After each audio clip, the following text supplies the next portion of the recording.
इन दिनों पूरे देश में डिजिटल अरेस्ट करके लोगों को ठगने का जो क्राइम है वो बड़े जोरों पर हो रहा है।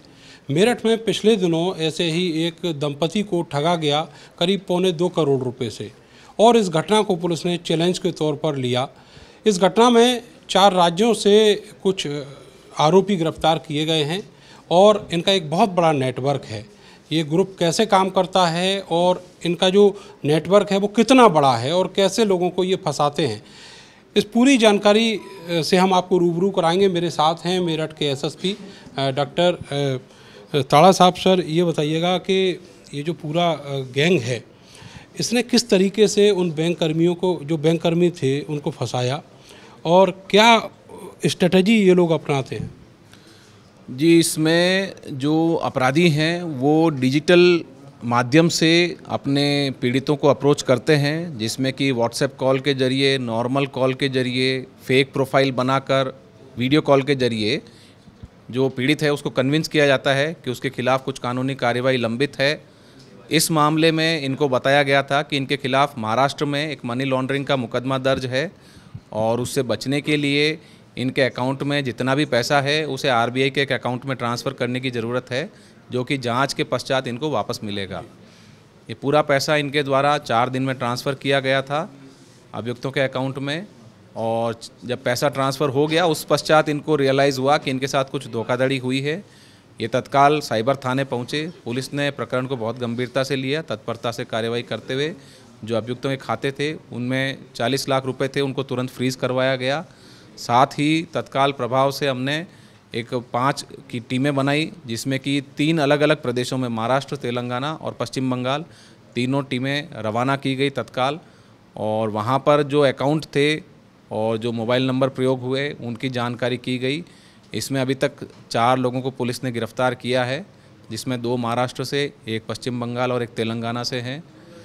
इसमें ये सामने आया है कि ये सभी गैंग के लोग आपस में व्हाट्सएप और टेलीग्राम ग्रुप से जुड़े होते हैं और इसमें 3 प्रकार के मुख्य लोग होते हैं। एक जो पर्दे के पीछे रहकर ये ग्रुप्स को ऑपरेट करते हैं, दूसरे वो जो बैंक अकाउंट बनाकर अपने बैंक अकाउंट को हर महीने 10 या 15,000, 20,000 रुपये में किराए पर देते हैं, और तीसरा वो जो इनको सिम कार्ड उपलब्ध करवाते हैं। ये तीनों ग्रुप्स पे पुलिस टीम वर्तमान में कार्य कर रही है और हमने बैंक अकाउंट होल्डर अभी 4 थे जिन्हें गिरफ्तार किया है अलग अलग प्रदेशों से। इसमें से एक बैंक होल्डर ऐसा भी था जो एक पहले से फ़र्म चलाता था, आईटी फ़र्म, और उसमें उनको नुकसान हो गया। तो नुकसान होने पर उन्होंने 1 लाख रुपए प्रति माह के किराए पर अपनी फ़र्म के सभी कागजात और अकाउंट और बिज़नेस जो है वो अभियुक्तों को दिया किराए पे चलाने के लिए। इसमें वो भी गिरफ्तार हैं और इसमें अभी तक 25 ऐसे अकाउंट सामने आए हैं जिनको पुलिस ने फ्रीज़ करवाया है, जिसमें कि 10 लाख से अधिक की रकम अलग अलग अकाउंट्स में है। और भी जो अभियुक्त हैं उनकी पुलिस तलाश कर रही है। जो इंस्टाग्राम हैं और व्हाट्सएप हैं उनके भी कंपनी से हम संपर्क में हैं और डिटेल लिए जा रहे हैं।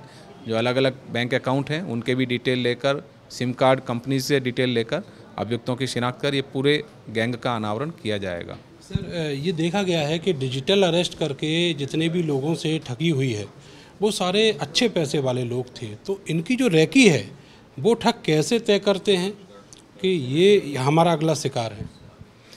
जी, इसमें ये अलग अलग जगहों से जो अपने पीड़ित हैं उनकी सूचना लेते हैं। आजकल सोशल मीडिया के माध्यम से भी सूचना इनको उपलब्ध होती है। इसके अलावा बैंक अकाउंट्स के भी ये देखरेख करते हैं और कई ऐसे फर्म हैं जहाँ पर की ट्रेडिंग होती है, वो ट्रेडिंग कौन कर रहे हैं उस पर भी ये नज़र रखते हैं। साथ ही कुछ ऐसे फ्रॉड व्हाट्सएप ग्रुप भी बनाए जाते हैं इन्वेस्टर्स के नाम पे, जिसमें कि ऐसे लोगों को जोड़ा जाता है जो इंटरनेट बैंकिंग के ज़रिए ट्रेडिंग करते हैं ऑनलाइन, और ऐसे लोगों को जोड़कर उन्हें एक फ़र्जी ग्रुप में फ़र्जी ट्रांजैक्शंस दिखाए जाते हैं जिसमें सारे मेंबर्स फ़र्जी होते हैं, और ऐसा उनको फील करवाया जाता है कि बड़ी मात्रा में लोग इन्वेस्ट करके ऑनलाइन मुनाफा कमा रहे हैं। इसी चक्कर में वो लोग इन्वेस्ट करने लगते हैं और फंस जाते हैं, और थोड़ा इन्वेस्टमेंट के बाद उनको अलग सेपरेटली अप्रोच किया जाता है फ़ोन पे और उनको और इन्वेस्टमेंट के लिए प्रमोट किया जाता है। साथ ही दूसरा तरीका ये भी है कि ऐसे इन्वेस्टर्स को वो लोग फ़ोन के माध्यम से डरा धमका कर उनसे वसूली का प्रयास करते हैं। अच्छा सर, ये जानना चाहेंगे आपसे कि ये जो पूरा गैंग है ये कितना बड़ा नेक्सस इनका हो सकता है? इसके अलावा जो पैसा गया उसकी वसूली कितनी मुमकिन है? जी, इसमें मेरा सभी से कहना है कि प्रथम दृष्टया तो जब आपको इस प्रकार का कोई कॉल आता है जिसमें आपको पैसा ट्रांजैक्शन करने के लिए कहा जाए, तत्काल प्रभाव से आप पुलिस को सूचना देवें, आप अपने नज़दीकी थाने पर पहुँचें, साइबर सेल को बताएं, साइबर थाने को बताएं, अधिकारियों को सूचित करें। पुलिस पूरी तरह से इसकी जांच पड़ताल करेगी और सत्य पाए जाने पर आपको नियमानुसार सलाह भी दी जाएगी। साथ ही अगर आपके साथ घटना घट जाती है तब भी मेरा सबसे निवेदन है 24 घंटे के भीतर आप तत्काल पुलिस को सूचना दें, जिससे कि समय रहते आपके बैंक अकाउंट्स फ्रीज करवाए जाएं अभियुक्तों के, जिससे कि रकम आगे ना पहुंचे। इससे काफ़ी प्रबल संभावना होती है पैसे लौटने की। ये जो मामले के गैंग हैं ये बहुत वृहद होते हैं, बहुत बड़े स्तर पर ऑपरेट करते हैं। जैसा कि मैंने बताया, हमारे ही जो मामला है इसमें 3 प्रदेशों के तो अभी तक हमें जानकारी हुई है और चौथा और एक दिल्ली के भी कुछ लोग हमारे सामने आए हैं जिस पे अभी जांच चल रही है। तो इस प्रकार से काफ़ी बड़ी गैंग होती है जो अलग अलग जगहों पर होती है, इसलिए इसकी इन्वेस्टिगेशन भी एक बहुत बड़ी चुनौती होती है, टेक्निकली भी, और जो भौगोलिक स्थिति भी बड़ी विषम रहती है पुलिस के लिए। परंतु फिर भी हम प्रयास कर रहे हैं कि पूरे गैंग का अनावरण कर इस पूरे प्रकरण में जितने भी पैसे गए हैं और जो भी अभियुक्त हैं उनको माननीय न्यायालय में हम आदेश करवा के पैसे छुड़वाएं और अभियुक्तों को जेल भिजवाएं। बहुत बहुत शुक्रिया हमसे बात करने के लिए। तो जो गैंग पकड़ा गया है उसके जो हाथ पांव हैं वो पूरे देश में करीब करीब फैले हुए हैं। बहुत सारे लोग दिल्ली के भी रडार पर आए हैं पुलिस के, लेकिन अब देखना ये होगा कि कितना पैसा वापस आ पाता है।